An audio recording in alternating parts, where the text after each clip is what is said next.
Coming up with This Week in Computer Hardware, CPU prices are going up. That's the rumor. Amazon frames and buds mean Amazon can hear you anywhere. Fractal Designs, Vector RS shocks Sebastian. iPhone 11 battery life shocks everybody.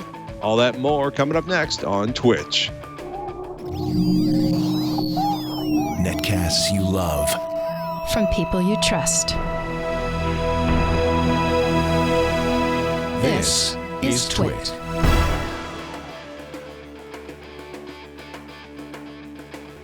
This is Twitch, This Week in Computer Hardware, episode 535, recorded on September 26, 2019. Not so good news about CPUs.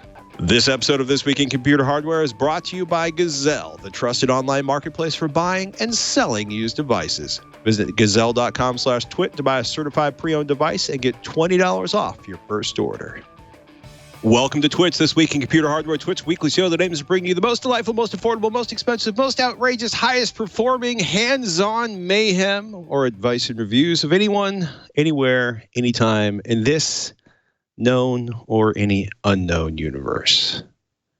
I love saying this known or unknown, any unknown universe. In any case, we normally talk about hardware, and at this point, Sebastian's probably staring bleakly at his camera, wondering when I'm going to stop meandering, the verbal diarrhea, if you will, of the opening of this show. So, Sebastian, tell me, are you ready to try to get an invitation to get your very own set of Amazon Echo eyeglasses? What is invitation only? Is this like the early days of Google Glass now, apparently? You have to be somebody. They can't just take my credit card number? Take my money. Please. There's a marginally a totally insane day over at Amazon yesterday. 80 new products, including 15 from the Echo universe, including the previously mentioned Amazon Echo frames. $180 for those snappy looking glasses.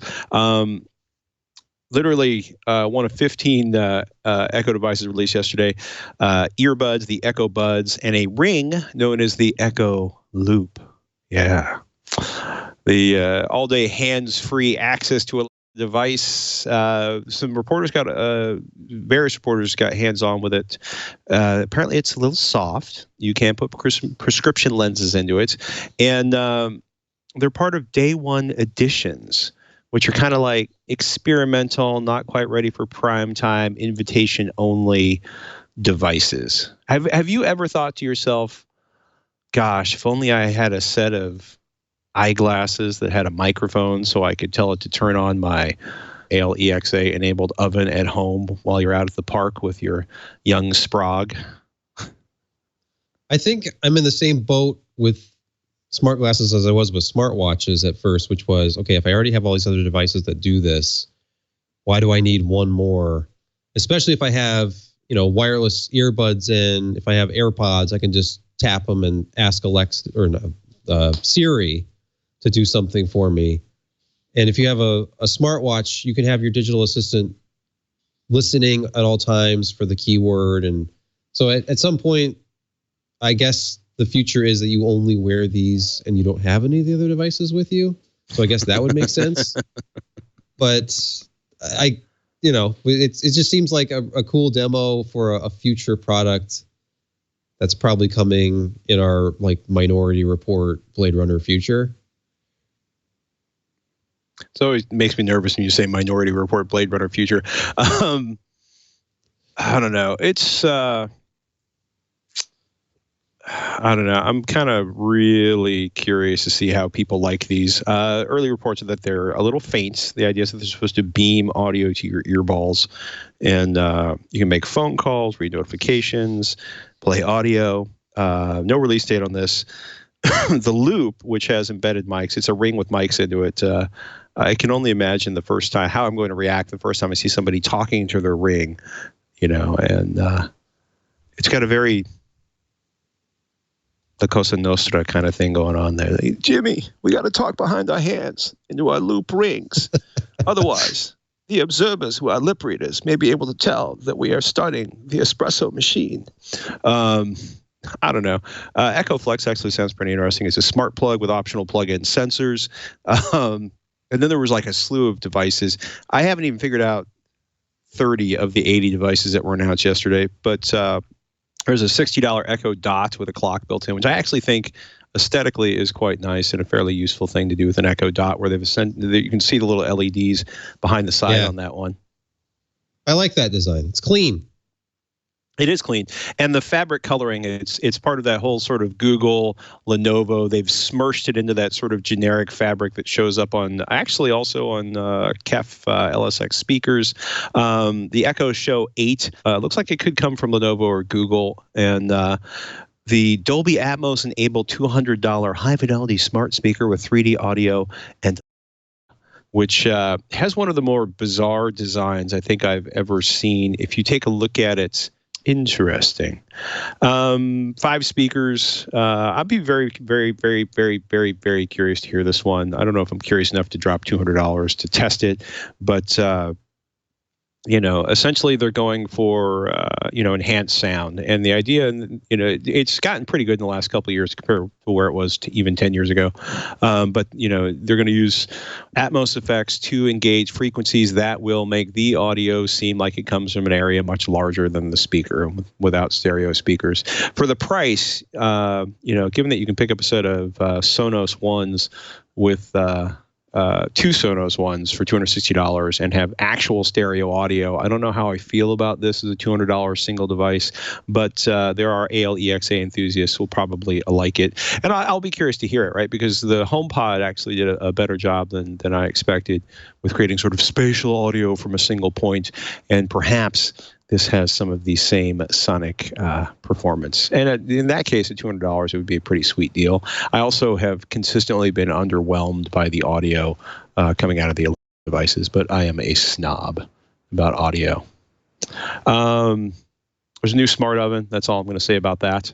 I will not mock the smart oven, because one of our listeners actually on Tech Thing got kind of irate when I mocked the smart oven, because he is blind. And he said, look, you may think this is silly, but to someone who's had to use a lot of microwave ovens without being able to see the buttons, to be able to tell it to make popcorn or to set 3 minutes at 80% or whatever commands he wanted to use was kind of a godsend. So I will not mock the smart oven. It's a lot more expensive than the last one. The last one was kind of cheap.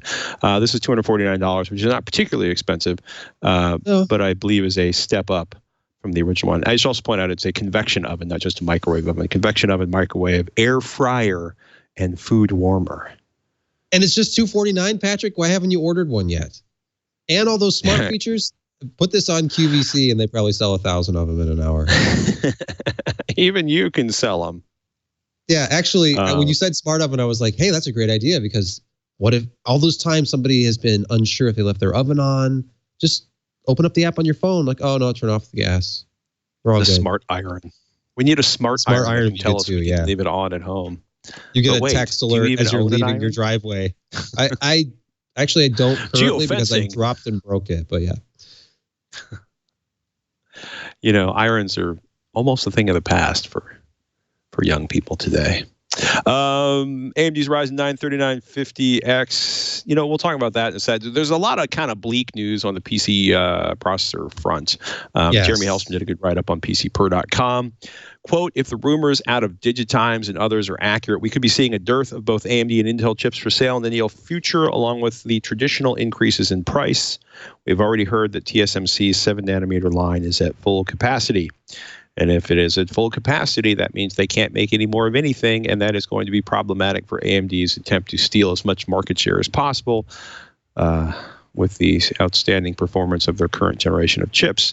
If you have been dreaming of the 3950X, the news gets worse. There ain't going to be any until November. Clock speed issues, perhaps, could be capacity issues. Yeah. There's a Digitimes report about clock speed, and they don't cite their sources, of course. AMD has, of course, their own, whether it's real or spin on it. Of course, I'm talking over you. You're about to talk about just that, their announcements. No. Keep going. But you're good. Yeah, I mean, we could either say that it's because they're focused on bringing as many of the existing parts as possible to the market, and anybody who's been shopping for a 3900X knows that those are very scarce. They're virtually unavailable online at their MSRP. If you happen to live near a micro center, that's been the best bet so far to get one since they launched. But I mean, here we are. That was July 7. We're in September. Right. We've had 2 full months, and it's still not commonly available. And other parts are kind of hit or miss. The biggest selling one apparently has been the 3600 or the 3600X, which makes sense, lowest price point. But also, those are they're probably the easiest parts for them to actually deliver. And you look at the most difficult part for them to deliver with the 3900X and the 3950X, they have to have, like the 3950X especially, they have to have everything enabled. And you can't just disable certain cores that didn't perform quite up to spec. You have to have all 16 running at spec for the 3950X to work. And I thought that they were going to be less aggressive with clock speeds than they were. The base clock for that 3950X is only 3.5 gigahertz. That's significantly lower than some of the other CPUs in the lineup. But they still went after that 4.7 gigahertz boost clock. And to get even single core 4.7 performance when you're also trying to bin out CPUs that will even run at 3.5 across all 16 cores, I mean, it seems like this could perhaps be problematic, and we don't know. This is just speculation, unnamed sources in DigiTimes report, but you know, they're fairly reliable as far as I can remember is with this reporting, because they kind of go backdoor supply chain. I think they got this from one or more motherboard vendors who were asking about the availability of the chip and kind of, you know, what the delays actually were from the engineering team. So it's either, I mean, but there's a lot working against AMD right now. It could be that they are having trouble reaching those clock speeds. And I would love to just see them dial back. Like maybe it would look bad for them and they're a publicly traded company. I get that. But think about Threadripper. When that came out, basically any high-end desktop, you usually trade clock speeds for cores. I would be fine with a 4 gigahertz, 16 core, 32 thread monster, but they want 4.7. What if they could release it at 4.5 right now? What if they could release it at 4.4 and, you know, just issue another statement and say, you know, to serve our customers and get this product out there on the market, we've had to dial back the peak clocks, but we're confident that, you know, certain samples will be able to hit some of these clocks, and it is a theoretical maximum, not an actual advertised boost clock, because they've rephrased that for the entire Ryzen 3000 lineup, as we've beaten to death on this show over the last few weeks. But I don't know, like the 7 nanometer production problems. It's a brand new process. And guess what? You know, smartphone makers are using this process for all these millions of smartphone SoCs that have to be built.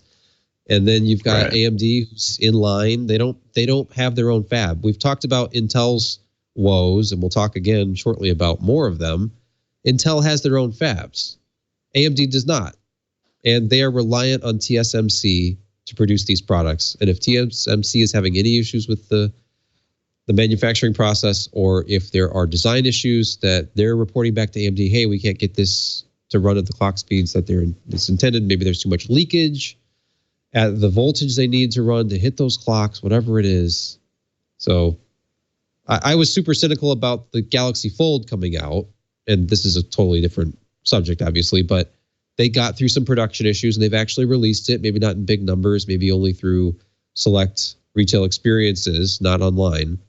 But I get the feeling that when it finally does hit, the 3950X, because of the pent-up demand for it, and because of its relative scarcity versus the rest of the lineup, because of how difficult it is to bin out that part, is going to be rare, and you're going to see it selling for double its MSRP on eBay right away, and it's probably going to retain its value for a long time, because it's essentially a very fast workstation CPU for a surprisingly low MSRP, like way below what you'd ever expect to pay for a 16-core workstation CPU.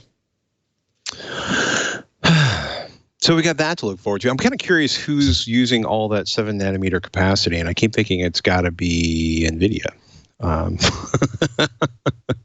I mean, I honestly don't know of any 7 nanometer NVIDIA like consumer part I haven't been briefed on anything, and I wouldn't be able to talk about it if I was, but they're on 12 nanometer. They have tremendous success with that. I mean, they have very energy efficient parts even at 12 nanometers. So I'm sure the 7 is coming, but probably not until next year.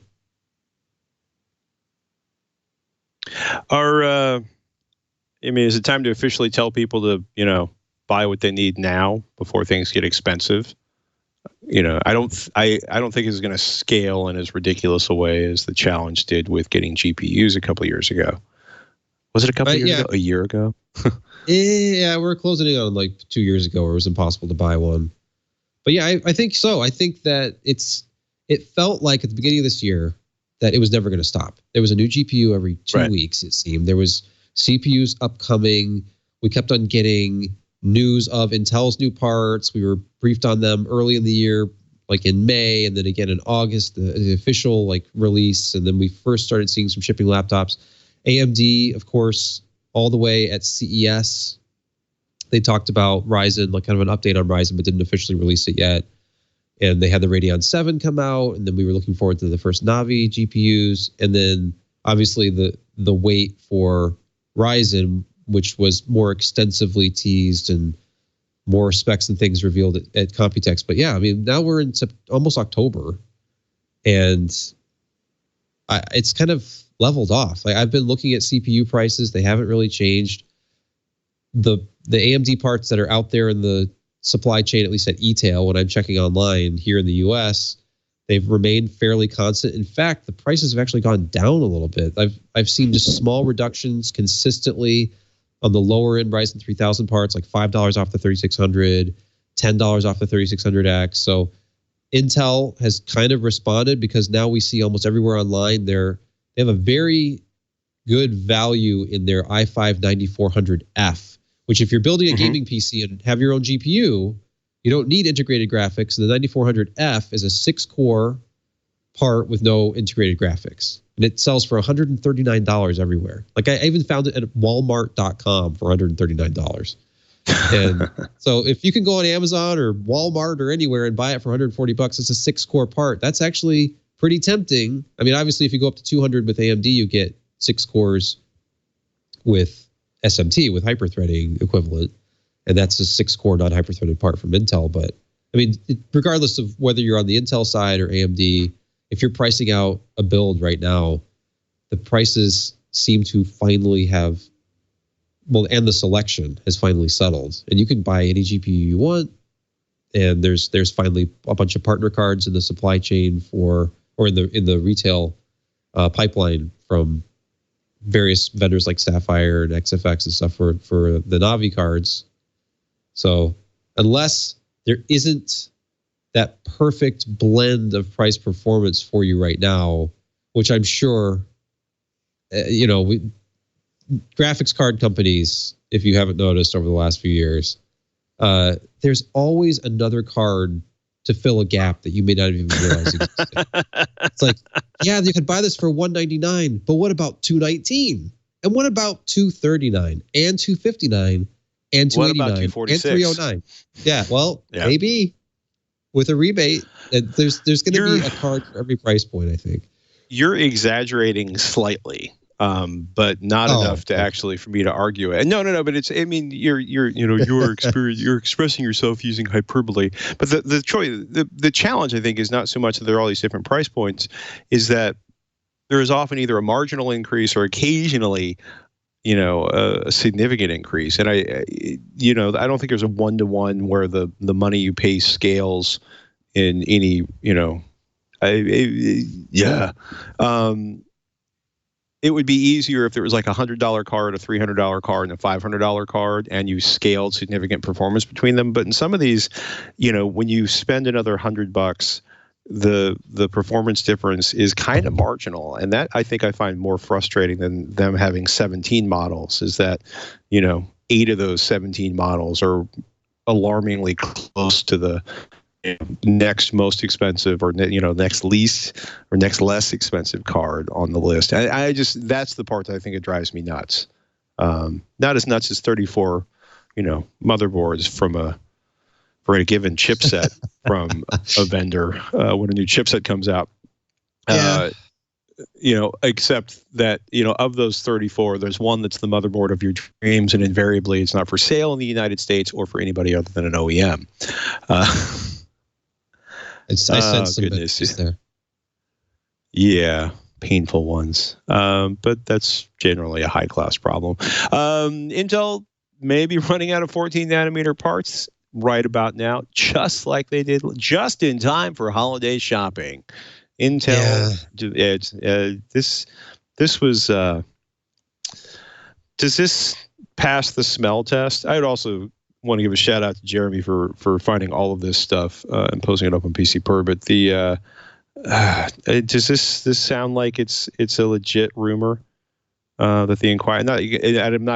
I don't want to question the veracity of the Inquirer's reporting because I respect it quite a bit, actually. Is everybody going to run out of chips for Christmas?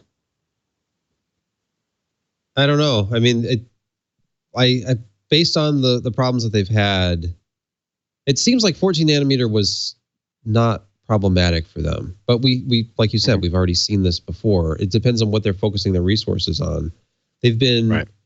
I think it would be very interesting when this is all said and done to read the book about this, like the inside story about what it was like to try to transition to 10 nanometer for them and how much of their resources got diverted to 10 nanometer and then it wasn't working and having to sort of backpedal and continue production at 14. What if they had to spin up 14 nanometer production at a facility that had, either, what if they're going backwards? Who knows? Like, I don't know what their actual physical manufacturing limitations might be.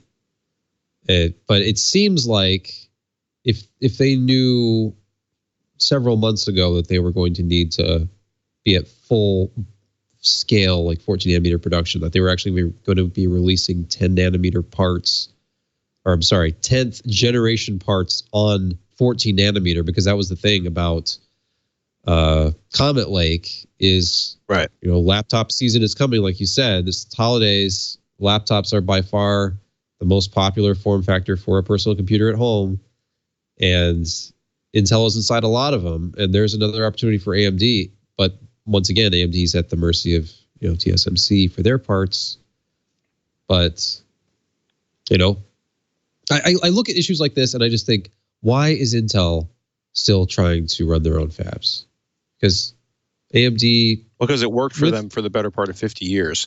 I mean, that's true, but at what point do you look at it and say, and I'm just talking out of my backside, but at what point do you look at it and say, look, we have so many design wins, we have all of these advantages, we think, with our process, or actually processor design or architecture, the things that we have that we think are strengths for us, and we can just give these designs to a fab and have them made for us at whatever node works for our designs. I don't know. And then the fact that they're also trying to get into discrete GPUs, I wonder how that's all going to work. Like, were they going to be on 10 nanometer for those? Are they building the GPUs themselves? Are they going to be using TSMC for those? So I'm not sure. I wish I had some inside knowledge about what's going on in their fabs. I do not.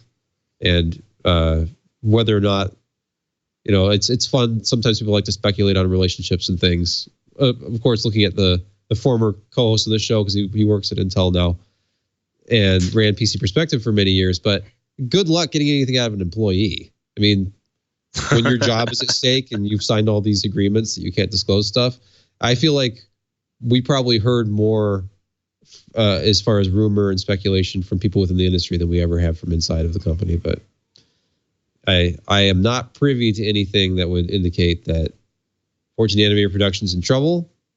But I think that's something that probably came from the laptop vendors. That's where the news came from the last time. Lenovo, HP, Asus, they've all been informed we're not going to have these parts to fulfill those orders. And then we start to see things like AMD creeping into more and more laptop models. Slowly but surely. I'm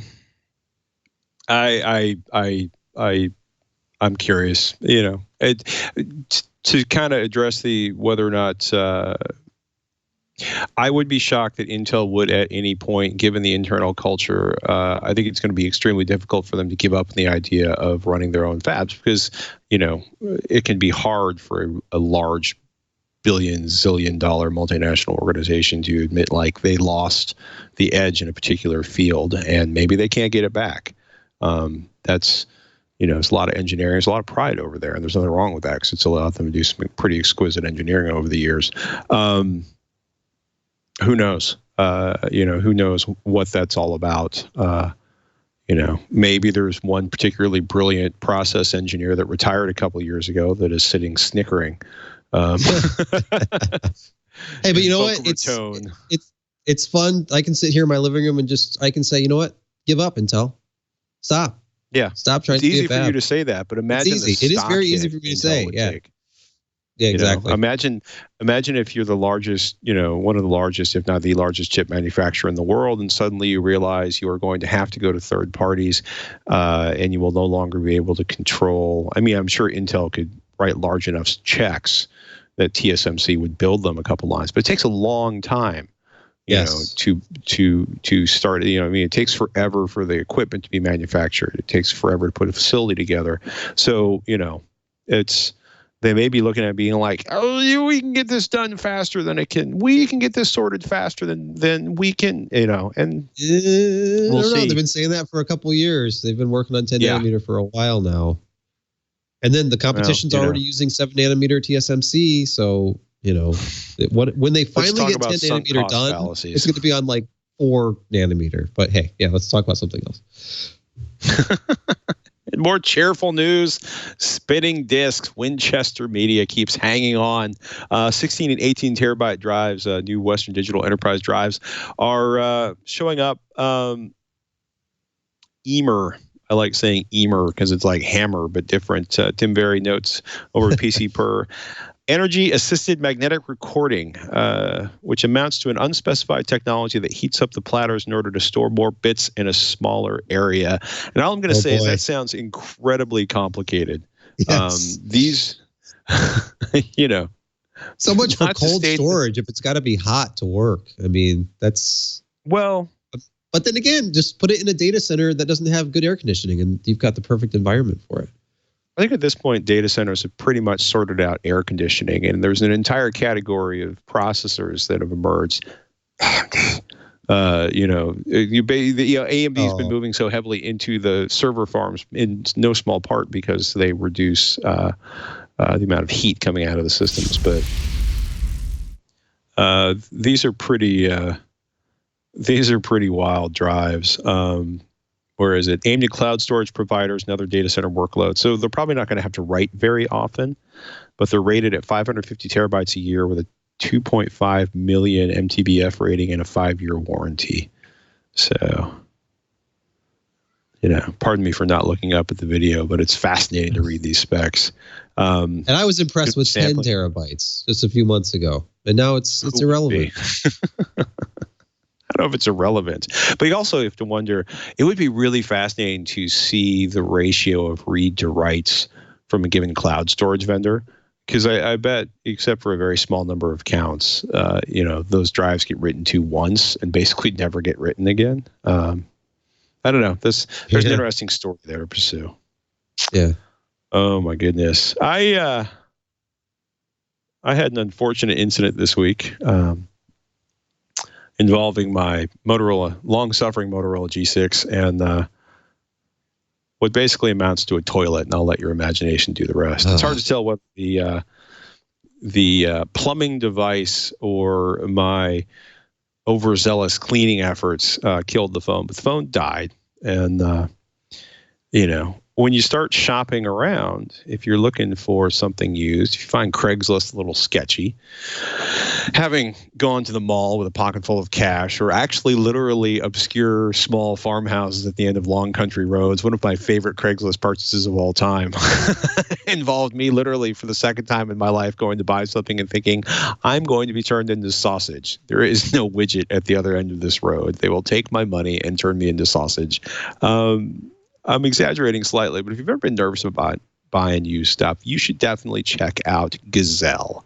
Gazelle is the trusted online marketplace for buying certified pre-owned devices. Of course, they're a sponsor of This Week in Computer Hardware. And it's hard, right? Because, you're thinking, I need more storage. And if you're looking to buy, for example, an iPhone or any of a number of high-end Android devices, Gazelle can help you meet your creative and professional goals with the right tools. And it's cool. They have various conditions are available, good and excellent, all at a great price. They have everything from an iPhone 6 through XS Max, a variety of Samsung Galaxy and Pixel phones. They have iPads, Standard, Air, and Pro. All their devices, they go through a thorough 30-point inspection. They have a 30-day return policy, no restocking fee, and free shipping.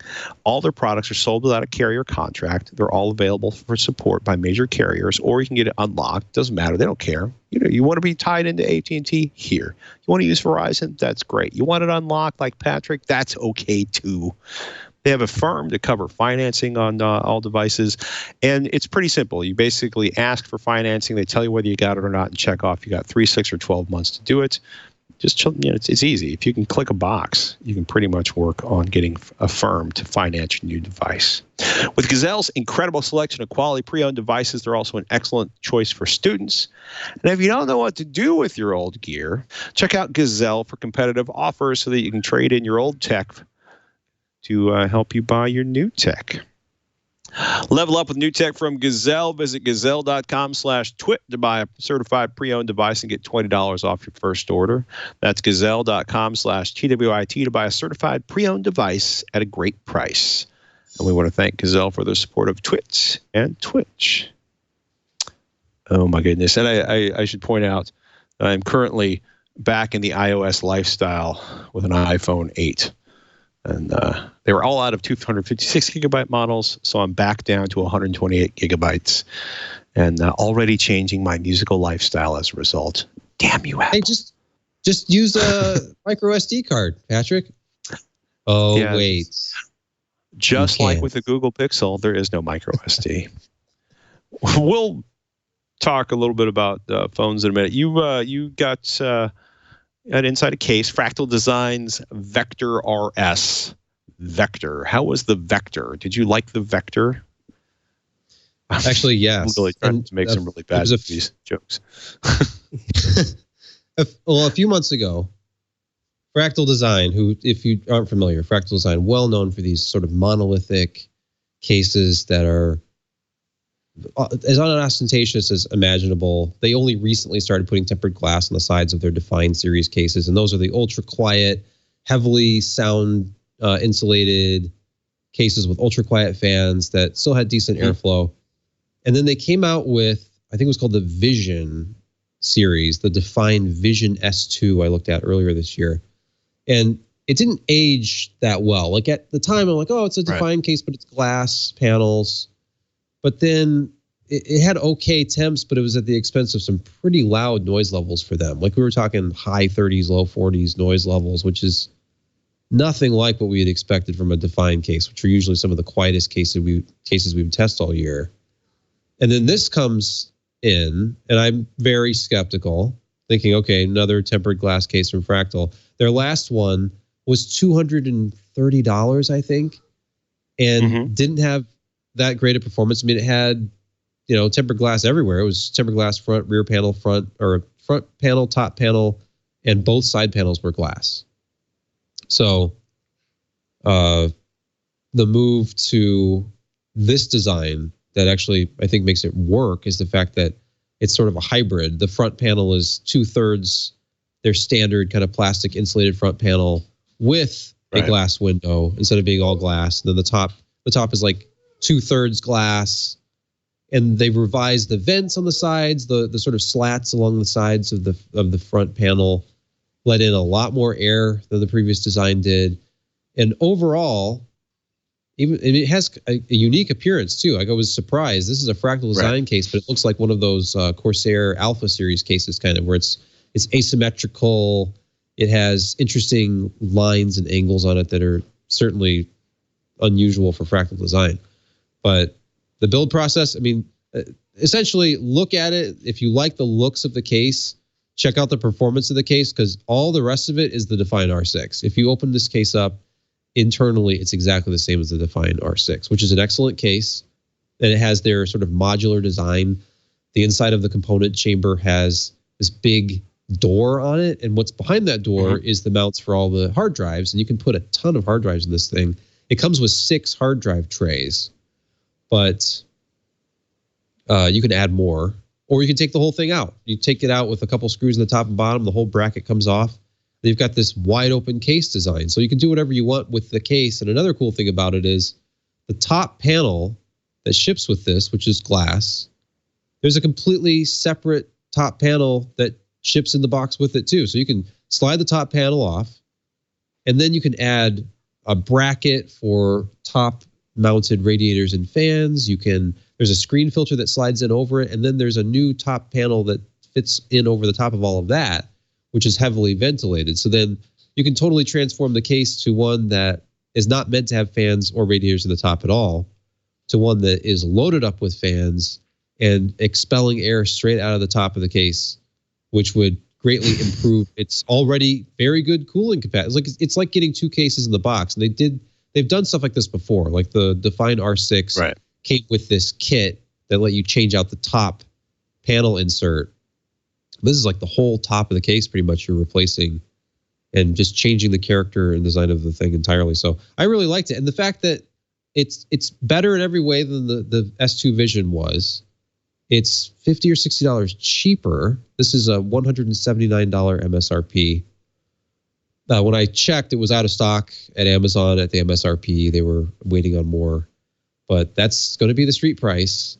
And it has some of the most understated RGB effects I've seen, too. Like, it looks just like the RGB strip that Be Quiet put on their Dark Base 700 we looked at earlier this year, where imagine a case where there's just a thin strip of color running across the top of the case, sort of zigzags over the front and then down the side.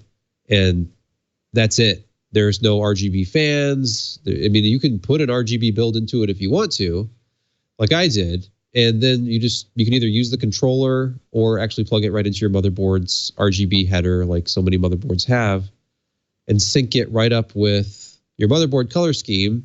So I did like a purple color scheme, and then the strip on the outside of the case was purple. And it's understated. It was kind of refreshing. You can get this in like a dark tinted glass that's so dark you almost, you can't even see through it, and create a really kind of stealthy. Although at that point, why have glass if you can't see through it? But hey, it's shiny. maybe because shiny. So anyway, it's an impressive case, and it's like the perfect counterpart to the Define R6. They have one case that's all business, and this one that's higher style, but functionally they're identical, and they have very similar performance. Check it out. The review has some charts and things. Of course, finally, I discovered the Space Invaders problem with an RTX card firsthand, because of course, oh no, staying up late right before I was supposed to be going on vacation, trying to get this review done, I started seeing these weird artifacts on the screen, like, oh no, I recognize these. And then my RTX 2070 died.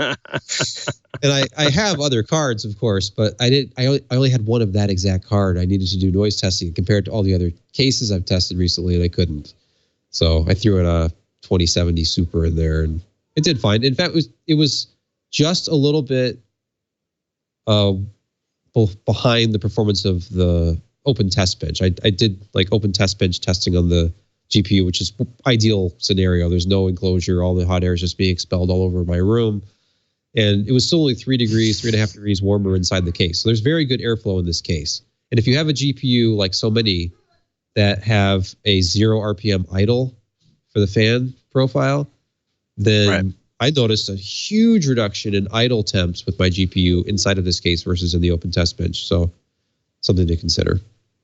But yeah, got my thumbs up.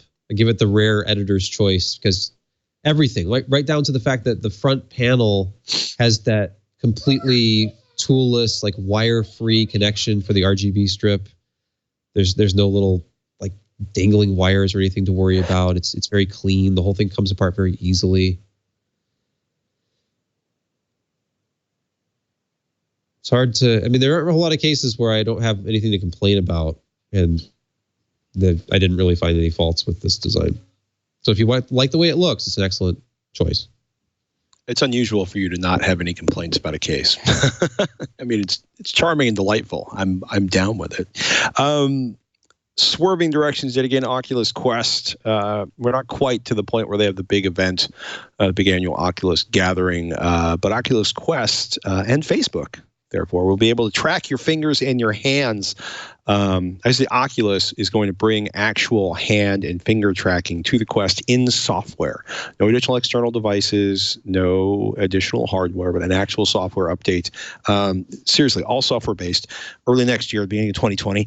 They also announced the Oculus Link, which is a custom USB-C cable. It's going to let you display Rift games on you. Basically, if you have a VR-ready PC, you will be able to play your Oculus Rift games on your Quest with the special cable and adapters. But still, the hand tracking that they're doing on this, if this is legit, if this isn't something, because not to be cynical, but we've seen so many demos of so many technologies that do hand tracking that don't look this good, and the Quest is not an expensive device by any imagination, but they apparently have enough, either some really amazing,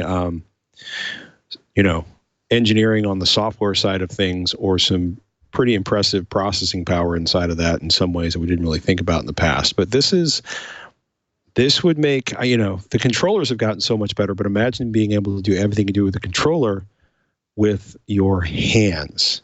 And I think that's something that will be incredibly compelling for VR enthusiasts and regular people, because then you can just use your hands instead of having to use big goggle controllers. So that's actually pretty cool. Jim Tanis over at PC Per, who was hosting last week, and we thank him again for that, did a quick hands-on to look at the new iPhone 11, the Pro Max, and he said the battery was about 40% longer than the iPhone XS Max in a heavy workload scenario. Benchmark performance boost varies a lot by test. GPU performance is nearly double the iPhone XS Max on Antutu's benchmarks. The Geekbench scores, unless they scale a little bit differently than I remember, are not quite as impressive. I will also say that benchmarking on the iPhone is always a emotionally traumatic and fraught kind of experience. So in generally, it is faster, but for me, the big story there is the battery life numbers actually seeming to be legit. So that's like I said when we were talking about the phone 2 weeks ago. Apple, say what you will about the company, they usually are very conservative about battery life. So if they said it was 4 or 5 hours longer than the previous phone, well, that seemed outrageous to me. At the same time, they don't usually exaggerate this stuff. And sure enough, every bit of feedback I've heard since then, including from Jim, has been, it's really a lot longer. And it's interesting because I think I'm trying to remember which outlet it was, if it was Wired or ours. Somebody had an interview where they sat down with Phil Schiller and Anand Shimpi. And if you remember, Anand founded Anand Tech. He was on Surface. Yeah, he surfaced his second public appearance since joining Apple. And he in the interview, he was talking about the fact that, and he's part of the architecture design team. I think I'm not sure the exact title, but he said that basically where they didn't need to improve performance, it's kind of like last year's performance level, but where they did need to improve it, there are gains, but it was all about balance. Almost everything about the new processor was power, like performance per watt. He says they're all about performance per watt internally. And if you don't have to boost to a certain clock to get a certain job done, then you don't. So there are certain workloads where they're taking advantage of, faster clock speeds and improved architecture. And there are others where they're like, no, what we had before was fine. Lower level, all about power management. Just do it at a lower wattage than before if you possibly can. So, using increases in instructions per clock to lower the clock for a certain job so that you save battery power. So it's super aggressive. Like from the ground up, they built this apparently to be all about efficiency rather than just performance. So now I start to understand where those outrageous gains in battery life are coming from, and it's because they're just being less aggressive overall about clocks. Like, we don't need to. We'll reserve this amount of power for this job, and we can kind of scale back for that job. So I've not used one myself. I only went hands-on with one today, but it's really freaking impressive. And you look at the opposite side, like we were talking about benchmarks a minute ago. You know, it is kind of painful to benchmark phones in general because there's thermal constraints. And I'm not going to open up a big can of worms about test methodologies, but, you know, some outlets may actually cool the phones during testing, which I find unrealistic because there are thermal constraints that are part of everyday use. So then, well, how long do you wait between each benchmark run? Because you can't just run it once. It's going to vary a lot. You have to do multiple runs. You have to average it out. And Android phones tend to have the approach of they're using kind of off-the-shelf parts for the most part. Like Qualcomm is obviously the big one with the Snapdragon parts. You integrate one of those into an enclosure that's often trying to be as thin as possible. And then over the course of time, even though Qualcomm is very good with their designs about performance over time, something that they've held over Huawei in the past with the Kirin processors, because they don't tend to work as well that third or fourth run in when you're benchmarking. But, you know, it's to get consistent gains is always impressive. But when you're comparing, I guess what I'm trying to say is when you're comparing Android and Apple devices, it's not really a direct comparison, even with the same benchmark, because Apple just takes a different approach and they have control of the operating system. Whereas if you are Motorola, you're putting a phone together and you buy a part from Qualcomm and you are using Google's operating system, you're trying to make it all mesh. And I don't think it's ever really going to be as efficient as it would be if they controlled the OS and they did low-level things to improve efficiency, which is something that Apple can do. So it's very impressive. And it's that walled garden has its benefits if you don't mind, you know, them controlling the experience a little bit more than the typical Android experience is.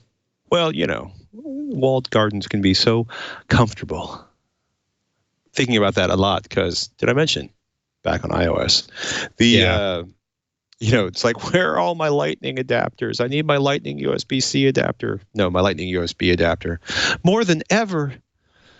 Well, you need your headphone what you jack. need is your camera connection kit, but then you have to go from that to USB-C to connect it to your laptop because it doesn't have a regular USB port on it. Let's not even go there. Okay. Joel has a suggestion for me, and I'm going to pick the laptop up here.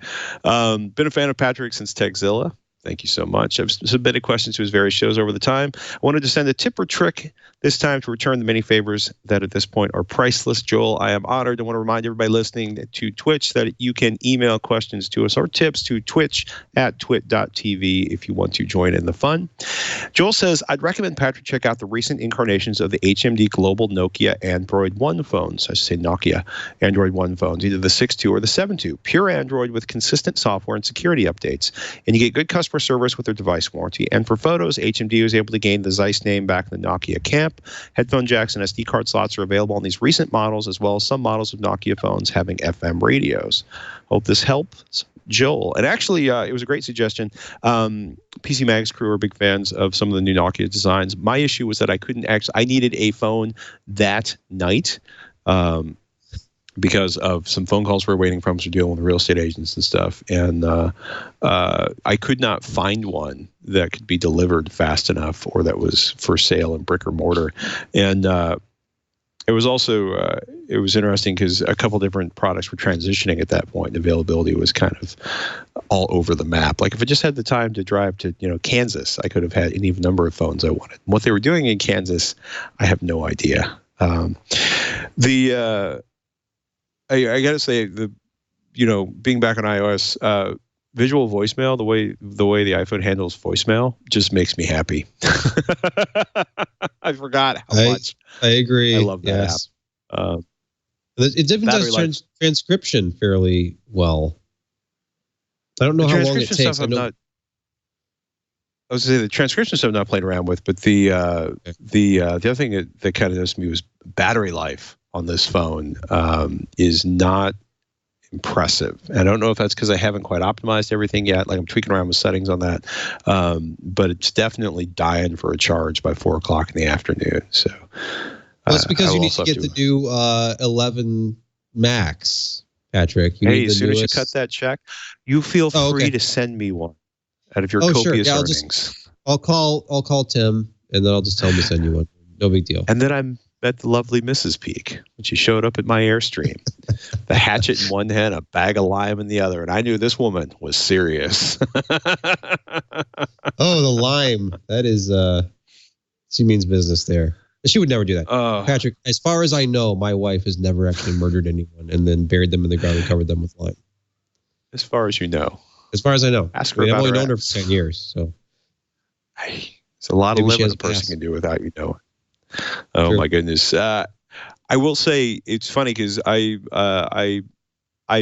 want phones with headphone jacks. I just think it's thoughtful. It's nice. It's convenient. I was laughing about that because I was driving a rental Penske truck back from Reno, full of furniture, and or back to Reno. In any case, I was in a truck, and the truck, oddly enough, had no Bluetooth on the stereo, but it did have an auxiliary input. And there's nothing sadder than realizing you can't use the stereo in a truck because you have the cable you need, but there is no headphone jack on the phone. Now, you may be thinking, you have all of those wonderful USB adapters. I do, but again, I have to dig through my cable box and find the USB Lightning adapters. I forgot how irritating cable transitions are on phones. I will say, though, compared to a year ago, I am much less irritated by the lack of the headphone jack because there are some vastly better performing and more reasonably priced Bluetooth headphone options now compared to even a year ago. I want to give a shout out again to Cambridge Audio's Melomania Ones, which are a very small in-ear. These feel incredibly good in your hand from the very first moment you open the case because the case is a charger. They're tied in magnetically, and when you drop the buds in or pull them out, there's this really crisp click, and it's a very tactile and rewarding sensation. But what's amazing about these is they may be a little bass heavy for some folks, but the audio performance is solid. Like not. It's not just solid for the $129 they cost, but it's actually really, really good. They support most of the high-end audio codecs if you want to be playing around with aptX HD and stuff. But that case is small enough that I can drop it in the same pocket with my keys and not notice it, which when I went to review some other wireless earbuds was one of the first things I noticed because most of these cases are kind of huge. And you may think, does that compromise on battery life? And no, these earbuds, you're looking at somewhere in the neighborhood of 9 hours for the battery life of the earbuds alone, and another 36 hours of charge in the case itself. Thoughtful thing they did on that. They put LEDs to track the amount of charge left on the case, which is less common than it should be in terms of wireless earbuds. Are they good as like an $800 pair of Mr. Speakers magnetic planar Wonder Aeons? No. But they're $129, and if I'm sitting in a bus or if I'm outside where people are making noise, I don't need to be wearing, super high-end audiophile badass Ninja headphones that are open-backed and let in all of the noise of the universe. So I was really impressed. Decent seal. The one thing that is not really impressive is the microphone is not the worst mic I've used in earbuds or headphones, but certainly in the lower tier of performance. So, for music, fantastic. For constant phone calls, not so much. It almost sounded for a second there that you were describing the AirPods because that's kind of the experience there. Not not audiophile by any means, but they have surprisingly good sound. But terrible. These are pretty close to audiophile. Yeah. Well, it's difficult. Patrick, you have an iPhone now. You're supposed to be using this. Look, and it even comes in a little charging case, and they're held in magnetically. Yeah, mine's better. Mine sound better, and they cost less money. I wish they offered this in black because I'm glad the cameras are focusing. It is astonishingly filthy inside of here. Every little bit of my pocket goes in there and it's disgusting. Don't forget the astonishingly filthy stuff that comes out of your ears. Earwax, the bane of our existence. Not a fan. Twitch at twit.tv is the email address. We'd love to hear your questions, especially if you're thinking more about building a system. If you're worried, as we mentioned earlier, the prices of the CPUs will be going on the upside of the financial scale, which is just delete expletive perfect because memory prices are down, SSD prices are down, GPUs are available. So why not make it hard to buy processors due to lack of process and supply? Yes. Anyhow, there'll be some frantic building on our parts in the next few weeks for the sheer unbridled joy of that. Webpage you're looking at if you're watching the video right now is twit.tv/GWIC8. That's the place to find all the links and all the information on how to subscribe, or you can just search for Twitch or This Week in Computer Hardware on your favorite podcasting software. I should say podcatching software. Podcasting software probably involves making things. You can find more Sebastian Peak at PC Per. Keep tuned in here to find more of me, or go to @PatrickNorton.com. No, @PatrickNorton on the Twitters. And in the meantime, thank you so much for listening. Send those questions into Twitch at twit.tv. And with that, ladies and gentlemen, I'm Patrick Norton. And I'm Sebastian Peak. Catch you next week on Twitch.